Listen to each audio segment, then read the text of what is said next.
Hi, welcome to the Woodwind Doubling Channel, episode 41. Today it's all about my personal E-flat clarinet setup. This is one I've used in some orchestral and concert band things over the last number of years. Because I play mainly low woodwind books, I haven't had as much call for E-flat clarinet on show books. All the same principles certainly apply, and anytime somebody wants to hire me to do it, fine, I'm there. There's some notable ones. Chorus Line has an E-flat clarinet part on the second book, and it's rather insane. It actually goes up to top C. I don't think anybody actually plays it up there besides it just being crazy irritating. It's far more suited to a piccolo in that range. And I think a lot of people just end up swapping out and doing that on piccolo because that's just insanely high, even for an Efer.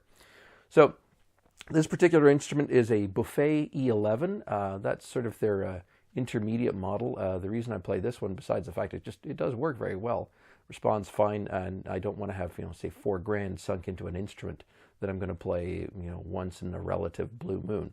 And I actually got a really nice deal on this one because when the Buffet distributor in Canada was changing hands, they had quite a stock of these in that they were trying to blow out, so I got a rather nice deal through the place I was working at the time. Now, the stock body itself is actually, these ones were actually made in Germany by Schreiber, so they actually tend to be a slightly better build quality than, say, any of the other student stuff. The E11 line was built in Germany by Schreiber for quite a while for Buffet. Not a lot of people realize that, but it's not actually made in France. This is made in Germany. Now, I tricked this one out as much as I could because I thought, okay, if I'm going to get such a great deal on my E-flat clarinet, let's make sure it's got all of the special bits to make things super nice and super easy on it. So it's actually got, start from the bell up. That's the stock bell on it, but you can see just above the bell, that's actually a Clark Forbes E-flat clarinet extension. Now, it's rather interesting because it puts an extra tone hole onto the body, extends the body, and vents with a tone hole where the low E would normally be. And that means that it's going to give you a lot more clarity on the low E and also on the long B. I found it fantastic for those notes. It doesn't extend the range any. I mean, I suppose you could close up the hole and theoretically you'd have a low E-flat, although I don't really see what purpose that would have on an E-flat clarinet. But it does really sort of smooth out that middle B transition, and it seems to have an effect on some other notes up and down the horn as well.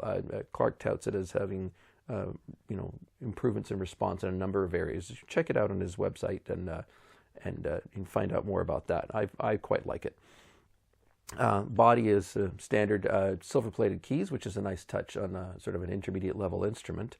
Keywork tends to be, I don't know, a little bit stiff on it. Maybe it's just because of the short throw of the keys and that, and my relatively sort of stubby fingers here keep hitting stuff. A lot of people will actually get the sliver keys ground down a bit, especially the sliver key on the left hand, which barely anybody uses for anything. Sometimes get that one ground down. The sliver key down here on the right hand, that's actually fairly easy to deal with. It's not bad at all. Now the barrel on this one, I really wasn't crazy about the length of the barrel, the stock barrel that came with it. And so I looked around and I found that Robert Scott makes a synthetic barrel for E-flat clarinets, and you can get them in various lengths. This one is a 41 millimeter, and it's also got entrance and exit bore markings on it as well. And I gather when you go and shop for them, you can pick the ones that suit the instrument type that you've got. So I picked that, and it seems to work fine in there. Now, I originally used a Van Doren B40 mouthpiece on this, and that worked fine. It works fine with the standard E-flat clarinet reeds, but I had an opportunity to pick this up. This is a Daniel Johnson E-flat clarinet mouthpiece. Now, he's a clarinet player who worked in the Buffalo Phil, I believe, and really makes really lovely mouthpieces. A friend of mine at Stratford Festival has one of his B-flat clarinet mouthpieces.